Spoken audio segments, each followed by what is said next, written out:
आज हम लोग आपके यूपी बोर्ड की कक्षा 10 के हिंदी विषय के पेपर में मेवाड़ मुकुट खंड काव्य पर आधारित पूछे जाने वाले एक बहुत ही महत्वपूर्ण प्रश्न को हल करना सीखेंगे। लेकिन इसको हल करने से पहले हम लोगों को ये जान लेना बहुत ज़रूरी है कि ये जो खंड काव्य होते हैं ये अलग अलग ज़िलों में अलग अलग पढ़ाए जाते हैं। यदि हम मेवाड़ मुकुट खंड काव्य की बात करें तो ये बुलंदशहर, देवरिया, बरेली, सीतापुर, सुल्तानपुर और बहराइच जैसे ज़िलों में पढ़ाया जाता है। तो यदि आप इन ज़िलों में से किसी भी ज़िले में पढ़ते हैं तो ही इस वीडियो को देखिए, नहीं तो ये आपके किसी काम की नहीं है। देखिए, यहाँ पर हम लोगों को ये जान लेना बहुत ज़रूरी है कि ये जो खंड काव्य हैं इनकी संख्या 9 है। तो यूपी के 75 ज़िलों में ये अलग अलग 9 खंड काव्य पढ़ाए जाते हैं। तो जब आपका हिंदी का पेपर आता है तो उसमें 1 से लेकर के 18 प्रश्न होते हैं। देखिए, एक खंड काव्य से 2 प्रश्न पूछा जाता है तो 9 खंड काव्य हुए। अब 9 दूना 18 प्रश्न हो गया। अब देखिए, 18 प्रश्न में से आपको पहचानना है कि आपका खंड काव्य कौन सा है और उस पर आधारित 2 प्रश्न कौन से हैं। आप अपने खंड काव्य को देख लीजिए और उसके दोनों प्रश्नों को देख लीजिए और उन दोनों प्रश्नों में से कोई एक प्रश्न, दोनों नहीं हल करना है, कोई एक प्रश्न आपको हल करना है और ये जो प्रश्न होता है ये 3 नंबर का होता है। ठीक है, तो इतनी बात आपको समझ में आ गई। अब हम लोगों को इस प्रश्न को पढ़ना है और हल करना है। लेकिन एक चीज़ और सुन लीजिए। देखिए, मेरा एक और दूसरा चैनल है, उसका नाम है 10 बोर्ड। तो आप सर्च करिए 10 बोर्ड और उस पर जा कर के आप कक्षा 10 की अनिवार्य संस्कृत और गद्यांश पर आधारित प्रश्नों को हल करना सीख सकते हैं। तो एक बार वहां भी जा कर के आप देख लीजिए। तो चलिए, अब हम लोग इस प्रश्न को पढ़ते हैं और हल करना सीखते हैं। तो प्रश्न आपसे पूछ रहा है, मेवाड़ मुकुट खंड काव्य के प्रथम सर्ग का सारांश लिखिए। यहाँ पर एक चीज़ और समझ लीजिए।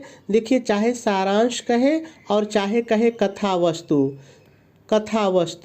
तो चाहे सारांश कहे चाहे कथा वस्तु कहे, एक ही बात है। दोनों का उत्तर यही होगा जो हम लोग सीखेंगे। ठीक है, तो ये भी आपको ध्यान रखना है। अब सारांश भी हो सकता है और कथा वस्तु भी हो सकती है, तो ये थोड़ा सा देखना है। चलिए, अब इसी प्रश्न को बदल के कैसे पूछेगा देखते हैं। इसी प्रश्न को बदल के पूछ सकता है, मेवाड़ मुकुट खंड काव्य के अरावली सर्ग का। यहाँ पे लिखा है प्रथम सर्ग का, यहाँ पर कह रहा है अरावली सर्ग का सारांश लिखिए, तब भी वही उत्तर होगा। इसी को बदल कर अगर ऐसे पूछता है, मेवाड़ मुकुट खंड काव्य के प्रथम सर्ग, या कह सकता है अरावली सर्ग का सारांश लिखिए, तब भी इसका उत्तर यही होगा जो हम लोग सीखने जा रहे हैं। तो देखिए, प्रथम सर्ग का नाम ही अरावली सर्ग है। देखिए, अरावली ना एक पर्वत श्रृंखला है जो राजस्थान में पाई जाती है। तो हुआ क्या था कि जब महाराणा प्रताप अकबर से हारे थे हल्दी घाटी के युद्ध में, तो यहीं अरावली पर्वत में जाकर के निवास कर रहे थे। वहीं से वो पुनः उससे लड़ने की तैयारी कर रहे थे। तो इस सर्ग में अरावली पर्वत की सुंदरता, वहाँ का प्राकृतिक सौंदर्य और वहाँ पर किस तरह से महाराणा प्रताप रहते हैं, तो वो सारी चीज़ें यहाँ दी गई हैं। तो चलिए, अब इसको हम लोग हल करना सीखते हैं। देखिए, आपके मेवाड़ मुकुट में 7 सर्ग हैं, तो आप 7 को जरूर तैयार कर लीजिएगा, क्योंकि कोई एक सर्ग जरूर आपकी परीक्षा में हमेशा पूछा जाता है। तो देखिए, सबसे पहले आप प्रश्नोत्तर नंबर डालेंगे। प्रश्नोत्तर नंबर डालने के बाद 1 से 2 लाइन छोड़ेंगे, कम से कम 2 लाइन जरूर छोड़िए। उसके बाद अगर प्रश्न कहता है प्रथम सर्ग, तो आप यहाँ पर प्रथम सर्ग हेडिंग बनाएंगे, और यदि कहता है कि अरावली सर्ग का, तो अरावली सर्ग हेडिंग बनाएंगे। ठीक है, मैंने यहाँ पर दोनों लिखा है। अगर प्रश्न जैसा कहेगा वैसी हेडिंग आप बनाइएगा। मेरी बात शायद आप समझ रहे होंगे। तो आप पुनः अगली हेडिंग बनाएंगे, प्रथम सर्ग अरावली सर्ग का सारांश, और फिर 2 लाइन छोड़िएगा, 2 से कम मत छोड़िएगा। और फिर उसके बाद आप सारांश लिखना शुरू करेंगे। कैसे करेंगे, पढ़िए मेरे साथ। पंडित गंगारत्न पांडेय द्वारा रचित मेवाड़ मुकुट खंड काव्य के प्रथम सर्ग का नाम अरावली है।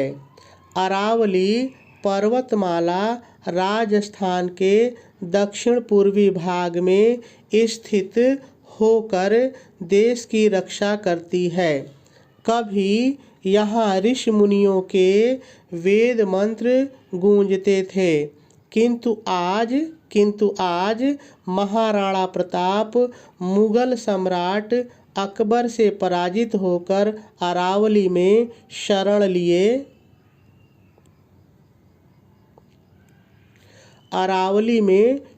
लिए हुए हैं।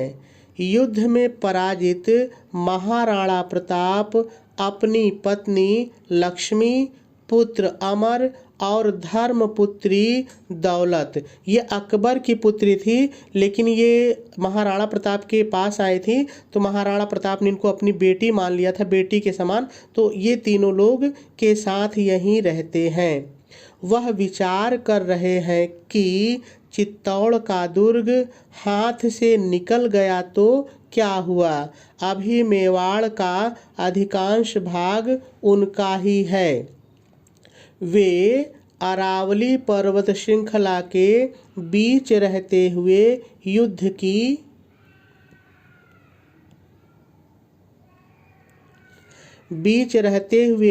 की तैयारी कर रहे हैं।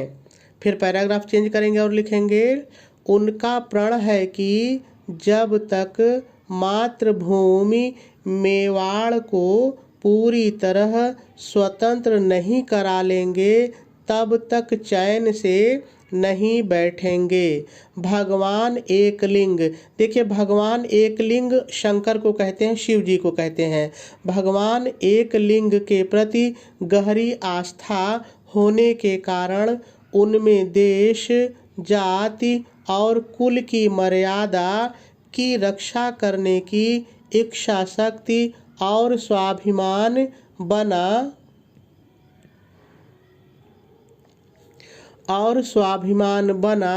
हुआ है। राणा ने यानी राणा प्रताप ने अकबर की पुत्री दौलत को धर्मपुत्री मानते हुए उसे शरण दी है। राणा तुल्य पिता और लक्ष्मी जैसी माँ पाकर दौलत को अपने सगे संबंधियों की जरा भी याद नहीं आती। यहीं वन में सिसोदिया कुल की मर्यादा और उनकी पत्नी लक्ष्मी अपने शिशु को गोद में लिए हुए भविष्य के विषय में चिंतन करती दिखाई गई हैं। पूर्ण विराम लगा देंगे और आपका सारांश पूरा हो जाएगा। देखिए कुछ भी नहीं है, एक दो बार किसी से सुन लीजिए या किताब में पढ़ लीजिए, आपको आ जाएगा। तो मेरे ख्याल से आपको बात कुछ न कुछ ज़रूर समझ में आई होगी।